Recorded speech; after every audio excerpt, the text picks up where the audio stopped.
Joining us now is Professor John Spence, the Symposium X speaker here at the spring meeting. Professor, thanks for being here. Thank you. We appreciate it. The title of your talk is Time-Resolved Imaging with Electrons and X-rays. Sure. Can you give us just a preview? Right. What I want to do is just review all the possible ways we could get what you might call molecular movies, images of atomic resolution of atomic processes and molecules at work. It's everything from a drug doing its job on a molecule to cure disease, to the atomic motions associated with a phase transition which causes steel to change its properties. Tell me more about that.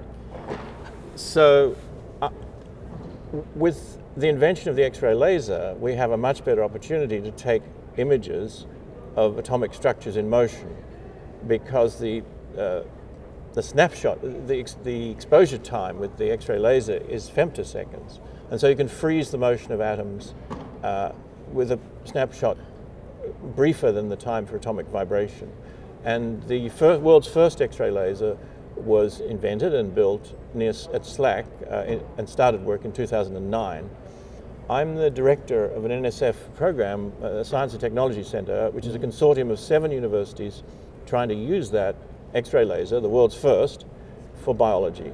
But it also has applications in material science, and I'll talk about that in my talk.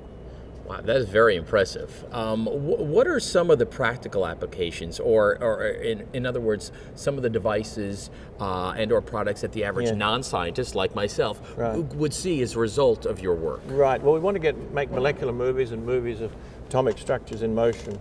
And a second project I'm involved with is to build a compact X-ray laser.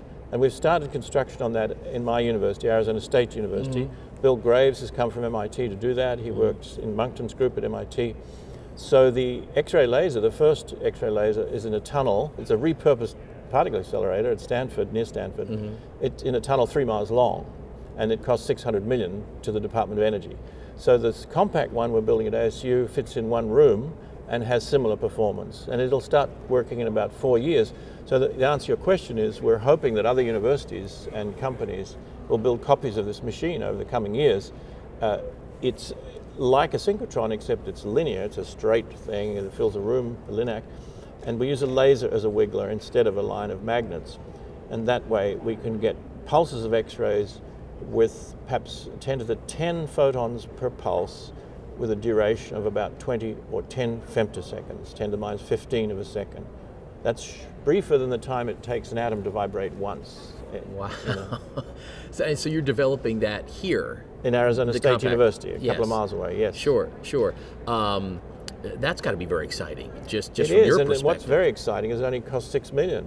The SLAC XFEL, it's called the LCLS, Linear Coherent Light Source, cost $600 million. And that was developed by the Department of Energy 2009. Near Stanford. Yes, it started work in 2009, was funded in 2000. Yeah, that is exciting from a funding standpoint.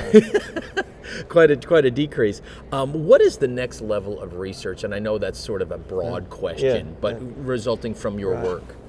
Well, I'm interested in the general question of getting movies of atoms at higher spatial and time resolution. There are 3 applications of the X-ray laser: in spectroscopy, in imaging, and in diffraction, and several communities. The atomic physics community, AMO, there's the material science, which you could combine, I guess, with condensed matter physics, and then there's biology. Biology is the hardest in some ways because everything has to be wet. You know, life requires water. And if you work in vacuum, it's tough, everything is frozen.